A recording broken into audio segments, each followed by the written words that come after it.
Kita ambil sikit saja masa lagi. Di dalam ayat yang lain Allah Subhanahu wa taala berfirman yang hampir sama, wa'mur ahlaka bis-salat wa ma tasha'una illa an yasha Allah innallaha kana 'aliman hakima. Dan tiadalah kamu menghendaki kecuali apa yang dikehendaki oleh Allah. Sesungguhnya Allah Maha mengetahui lagi Maha bijaksana. Dua ayat ini menceritakan bahawa segala tingkah laku yang kita buat adalah kehendak daripada Allah Subhanahu wa taala. Di sana perlu kita ingat, jangan sekali-kali kita faham. Ada orang dia kata nak buat macam mana, Allah takdir macam ni. Dia buat benda tak baik. Dia berzina, dia minum arak. Dia kata nak buat macam mana, takdir daripada Allah. Allah takdir jadi macam ni. Itu takdir. Takdir daripada Allah. Di dalam bab ini kita kena ingat, Allah dia Maha mengetahui dan ilmu Allah ini tidak ada batasan. Sianun bin Sianun dengan iradah, dengan kebebasan yang ada pada dia, dia boleh bergerak ke sana ke sini dan dia ada akal. Dia boleh pilih jalan mana yang dia nak pilih. Dia boleh bertindak mengikut akal dia, tapi tindakan dia ini dalam ilmu Allah. Allah dah tahu. Wal a'yadzu billah. 5 tahun akan datang, na'udzubillah, kita mungkin terbabit dengan judi. Allah bukan nak kita berjudi, tapi oleh kerana kita ni usaha kita berkawan sana berkawan sini, mungkin dihimpit oleh masalah kewangan, dihasut oleh kawan kita, kalau kamu nak mudah kamu berjudilah. Akhir sekali 5 tahun akan datang kita berjudi dalam ilmu Allah Subhanahu wa taala. Maka Allah Subhanahu wa taala bila manusia pilih jalan macam tu, Allah dia tidak suka. Sebab itu dia sebut wa ma tasha'una illa an yasha Allah. Apa yang kita hendak ini dia adalah kehendak daripada Allah. Yakni Allah Subhanahu wa taala dia ikut di dunia ini. Kalau kita pilih yang baik, maka baiklah kita. Kalau kita pilih yang tidak baik, maka tak baiklah kita. Itu maksudnya. Jangan sekali-kali kita sandar kepada Allah benda yang buruk, dan begitu juga kalau kita baik, kita kata Allah takdir kita jadi baik. Usaha daripada kita, tetapi diizin oleh Allah melalui takdir Allah Subhanahu wa taala. Wa hadainahu najdain. Aku tunjuk kepada kamu wahai manusia dua jalan. Faman syaa'a falyu'min wa man syaa'a falyakfur. Kamu nak beriman, beriman. Kamu nak kufur, kamu kufur. Bukan bermakna Allah minta kamu kufur, tidak. Tapi kalau kita pilih jalan kufur, jalan yang kita pilih illa an yasha Allah, dia juga adalah dikehendaki oleh Allah Subhanahu wa taala. Allah tak suka. Sebab kalau Allah suka, semua manusia jadi baik lagi. Itu yang dimaksud oleh Allah di dalam Al-Quranul Karim. Arih nafsik min at-tadbir fama qama bihi ghairuk anka la taqum bihi li nafsik. Syekh Athaillah yang terakhir dia sebut, istirahatlah kamu, dia kata rehatlah. Jangan duduk fikir banyak-banyak, jangan duduk risau untuk kita mengatur keperluan dalam dunia kita. Jangan kita risau. Nak kahwin, kamu kahwin. Allah tidak ajar kita duduk merenung, nanti aku kahwin kan beranak, lepas pada beranak kena hantar pergi sekolah, kemudian beranak pula macam mana aku begini. Allah kata jangan risau. Jangan kamu fikir yang bukan-bukan, jangan kamu fikir terlalu banyak. Sebab apa? Fama qama bihi ghairuka ank la taqum bihi li nafsik. Apa yang berlaku dalam urusan kehidupan kita, ada kalanya yang kita berlaku ini, kita fikir untuk atur kerana dikuatiri. Ada perkara yang telah dijamin, tiba-tiba dia tak datang.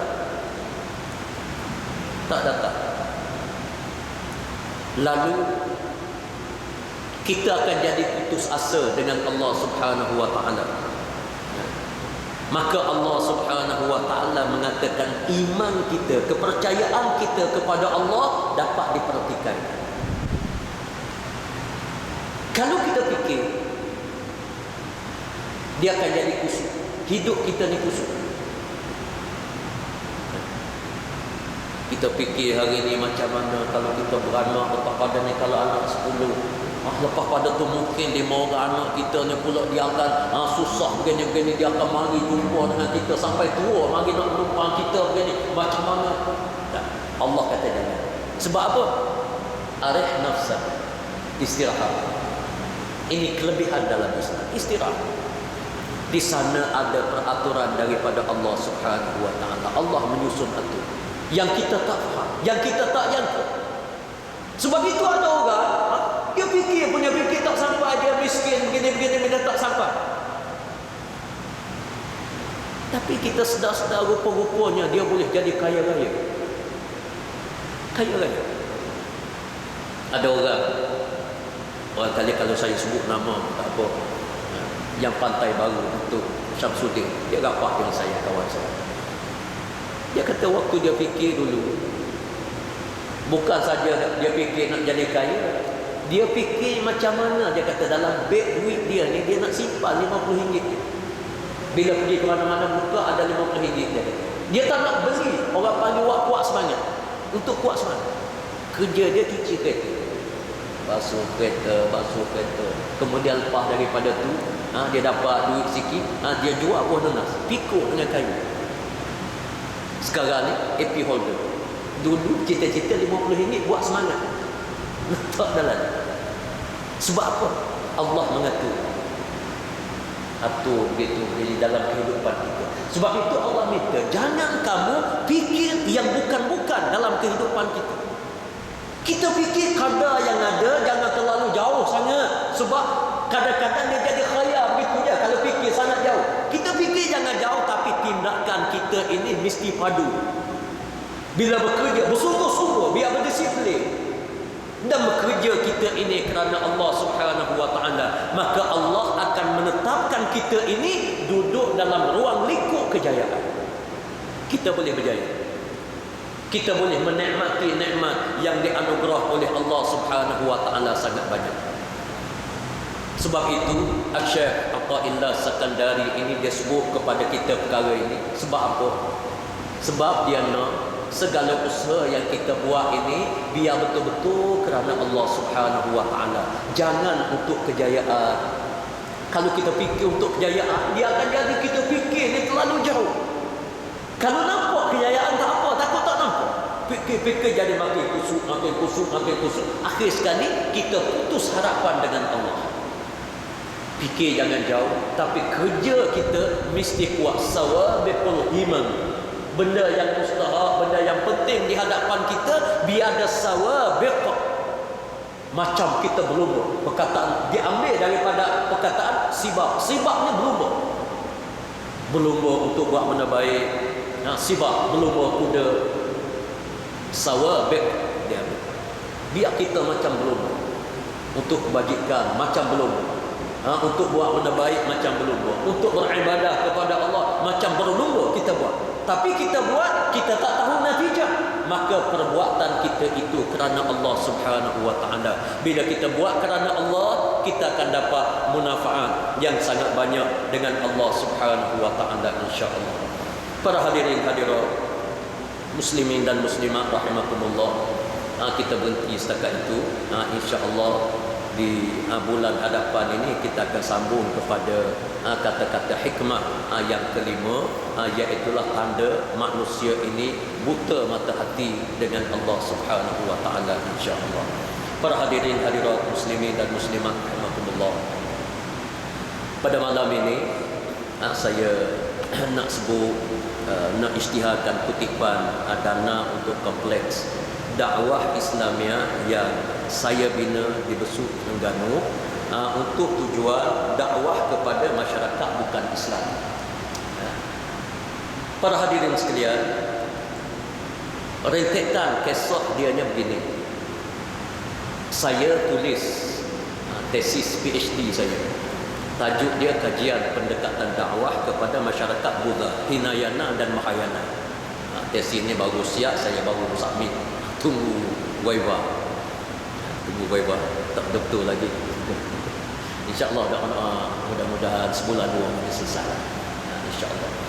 Jadi dalam kajian ini, bila saya kaji, saya bertemu dengan satu konflik yang sangat besar dalam negara kita, iaitu masyarakat Cina, masyarakat India yang beragama Buddha ini.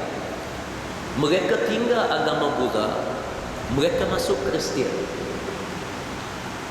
sehingga masyarakat Cina ni kelompok pergi Kristian ni sangat besar. Ahli Dewan Perniagaan Cina, saya ni businessman yang banyak bergaul dengan orang Cina lah.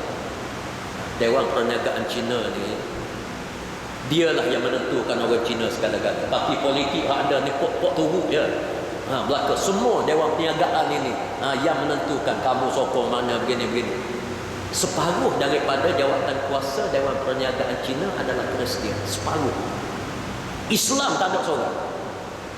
Separuh Kristian, separuh Buddha. Bila saya kaji, mengapa mereka masuk Kristian, mereka tak masuk Islam? Kalau nak kira, agama Islam jauh lebih baik berbanding dengan Kristian.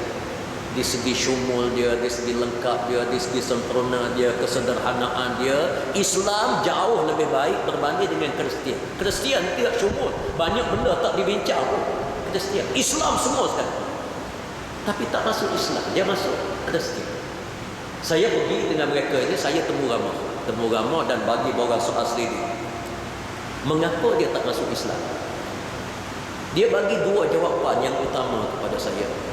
Yang pertama, dia sebut Islam tidak pernah ajak dia ni masuk Islam, berbanding dengan Kristian. Kristian dalam gereja dia, setiap buah gereja yang ada di Malaysia ini, dia ada satu bilik operasi missionary. Bilik khusus, bilik khusus, satu bilik untuk missionary. Dia ada dana Kristian antarabangsa, dia ada missionary antarabangsa, dia cetak risalah apa semua sekali sebar kepada gereja, maka gereja ini berperanan. Dia pergi letak rumah, satu rumah yang dia fokus.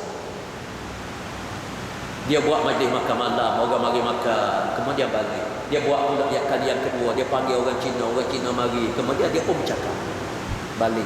Mari yang ketiga, dia bercakap banyak sikit, balik. Mari keempat, kelima, ada orang kelima masuk Kristian, ada orang sampai 10 kali masuk. Pokoknya kita kena ingat, di Malaysia ini orang Cina masuk Kristian sangat ramai. Agama Kristian telah melonjak menjadi agama ketiga. Saya bertemu dengan pegawai di Jabatan Perangkaan. Saya sebut benda ini, dia tak boleh nak tolak. Dia terpaksa kena aku, dia terima, tapi dia kata tak boleh diiklankan dalam negara. Dulu agama Kristian nama 4. Yang pertama Islam, yang kedua Buddha, yang ketiga Hindu, yang keempat Kristian. Jumlah Kristian kecil. Sekarang ini tak, dia mengatasi Hindu. Islam, Buddha, Kristian, Hindu. Kristian ini Sabah Sarawak, cuba fikir ramai mana. Di bandar-bandar, di Kuala Lumpur, di Johor, di Melaka, di Penang, cuba tengok awal masih berselerok dekat rumah-rumah orang Cina pokok Krismas. Mereka Kristian, bukan Buddha. Kelompok yang sangat ramai. Dan perkara yang sangat saya bimbang, sangat saya gerun, sekiranya angka orang Cina ni berpindah kepada Kristian 5% sahaja, 5% sahaja lagi, maka agama Kristian akan jadi nombor 2. Dia dengan Buddha dekat sekarang, jumlahnya dekat. Kalau yang Buddha ini masuk Kristian lagi, dia akan naik jadi agama kedua. Bila jadi agama kedua, Kristian bahaya, dia missionary. Buddha tak apa, dia duduk dalam ketik dia tokca, dia duduk begitu je, dia tidak ganggu orang. Dan kita tak pernah dengar orang Buddha ni pergi tarik orang masuk Buddha. Tapi kalau Kristian, dia missionary. Kalau dia jadi agama yang kedua, dia akan bertembung dengan Islam. Dan di waktu itu kita pernah. Sebab apa? Ekonomi negara dipegang oleh orang Cina. Ini tak ada siapa yang nafi. Tak boleh nafi. Syarikat besar siapa? Kontraktor besar yang buat kondominium, yang buat bangunan besar, siapa dia? Cina. Semen, besi, Cina. Kedai mak macam saya, Melayu, kilang mas, tak ada seorang. Cina, kilang belian, buat belian, bilion hartanya, bukan juta-juta lagi. Cina. Kalau Cina ini yang menguasai ekonomi, dia jadi Kristian, maka ekonomi negara kita akan dikontrol oleh Kristian. Itu dia kisah. Tanya, dia kata Islam tak pernah hajar. Memang kita akui kita terlepas pandang dalam perkara ini. Terlepas pandang. Kerajaan sendiri, NGO, individu, para alim ulama kita terlepas pandang bila kita sebut dakwah atas masjid. Ini kita. Saya mengajar malam ni tak ada seorang hapus orang kafir yang bukan Islam. Semua orang Islam lah. Sekolah agama. Ini fokus kita. Kita terlepas pandang. Jadi oleh kerana itu, saya fikir, saya bincang beberapa orang pensyarah, kawan-kawan pensyarah universiti, guru di pondok. Maka kita buat satu seminar kurang lebih 5 tahun lepas di Kota Baru, Kelantan. Keputusan daripada seminar, kita mesti mulakan agenda dakwah. Itu rumusan. Kena mula. Sebab tidak ada dalam negara kita perkim ke majlis agama. Bila sebut bukan Islam, orang asli. Dia tak pergi Cina, India, asli. Sebab asli ni mudah nak dapat KPI pun mudah. Kita masuk, bawa berat, bawa handphone, 200 orang perkampungan asli, pergi bagi handphone aja, jalan semua 200 orang masuk Islam. Kita balik, tanda dalam fail, cukup KPI kita beres. Tapi kita tak sedar, tengah hari Kristian masuk, dia bahan Kristian pula. Malam kalau mari Yahudi dia masuk. Siapa yang bawa duit jalannya? Jadi kami ambil keputusan, kita buat. Kita kata kena mula macam mana sekali. Kawan-kawan dia minta saya jadi pengerusi. Saya sebut tu, saya tolak beberapa kali, tapi minta juga.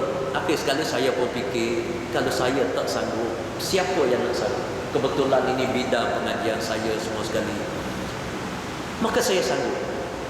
Saya ada tanah, saya wakafkan tanah saya untuk pembangunan ini. Kemudian bukan saya sebutnya untuk apa dah, untuk bagi tasjid, galakkan kepada rakan-rakan hadirin-hadirat. Saya sumbangkan untuk pembangunan ini 1 juta lebih saya bagi. Kemudian di samping adanya sumbangan-sumbangan daripada orang lain, maka kita buat bangunan ini sudah siap dalam antara 70 hingga 80%. Dah habis belanja 2 juta lebih. 2 juta lebih. Kita dah buat. Laju sebab saya guna duit saya. Sekarang ini angkat tangan selena, tak ada. Tak boleh dah. Tak boleh nak bagi. Selena. Kerja rancang. Jadi saya sangat-sangat harap kepada sahabat-sahabat, rakan-rakan yang ada sumber keuangan yang Allah bagi, tolonglah bantu. Kerana isu ini isu yang sangat besar. Usaha-usaha yang sangat-sangat mustahak. Saya kira sebelum daripada apa-apa berlaku dalam negara kita, lebih baik kita selesaikan supaya masyarakat majmuk ini kita satukan dengan agama. Nak satu jalan lain tak usah cakap lah. Sementara boleh. Dia kena orang buta, orang apa, masuk Islam, duduk atas nama Islam, beres, insya-Allah. Dia kena begitu. Sebab apa dia boleh masuk Kristian, Islam tak boleh masuk? Sebab kita tak usaha. Berbanding dengan Kristian macam-macam dia buat. Sekarang ini untuk makluman kena beringat. Sebab saya masuk dalam gereja, saya tanya, saya teliti apa semua sekali. Sekarang ini dia buka. Ini bukan saya nak iklan, yang lama jadi iklan pula. Anak-anak muda dia buka untuk pinjaman motosikal. Dia buka sekarang ni 3,000 untuk seorang, bayar balik 3,000. Ada riba. Ramai anak-anak muda yang dia ambil, ibu bapa dia tak tahu. Sangat ramai. Bahaya. Kristian ni bahaya. Kalau dia naik jadi agama kedua lagi bahaya. Orang Cina yang baru nak berniaga, yang baru-baru ni dia bagi 5,000. Sekarang dia buka, dia bagi 5,000. Orang Melayu nak pun boleh, 5,000 dia bagi. Bayar balik 5,000 tanpa riba. Hatta kalau bayar balik ini kita bayar advance, dia ada potongan pula. Ini mainan gereja, dia punya machinery. Bila orang ambil, paling tidak orang tak sebut gereja ni jahat, gereja ni sesat. Orang akan kata gereja baik. Kalau tak masuk Kristian pun gereja baik. Ini masalah. Kita ni pula, dengan maaf lah, kalau cakap ni jadi itu pula. Kita ada sumber zakat besar tapi tak guna. Ini penyakit. Masing-masing kadang-kadang duduk pungut zakat, duduk bangga je. Aku pungut 600 juta, yang tu 700 juta. Cuba tanya, saya pergi, ada pegawai tak berani nak keluar fakta. Saya tanya, okey, pungut zakat tahun ni berapa? Kamu bayar balik, pulang balik kepada asnaf samaniyah berapa? Pungut sampai 600-700 juta, bagi balik 10 juta, 15 juta, apa cerita? Masalah wal mu'allafati qulubuhum langsung tak ada. Langsung. Ini dosa besar, tak boleh. Maka saya fikir punya fikir, tak boleh jadi. Benda ini kena buat, kena ada pengkalan dakwah, dan pengkalan dakwah ni insya-Allah kita akan bertindak banyak benda lah. Insya-Allah. Dan benda ni NGO, tak ada kena-mengena dengan parti politik mana-mana, tak ada. Saya buat satu pertubuhan supaya kita dapat bergerak bebas. Bergerak bebas. Di samping kita akan tegur pusat-pusat zakat dan seumpamanya, banyaklah. Di samping kita fokus kitanya dakwah lah. Kita akan buat risalah, kita akan buat laman web, macam-macam lah. Yang ada sekarang ni, yang saya angkat ibu tangan yang bagusnya, saudara kita Zakir Naik. Ini Masya Allah, usaha dia ni sangat bagus lah, untuk sebarkan Islam kepada orang bukan Islam. Tapi pengkalan dia tak cukup. Ini insya Allah saya akan kerjasama dengan dia. Kita buat pengkalan ini, satu bangunan besar saya buat, lebih kurang masjid ni, tapi 5 tingkat. 5 tingkat besar, dia ada semua situ.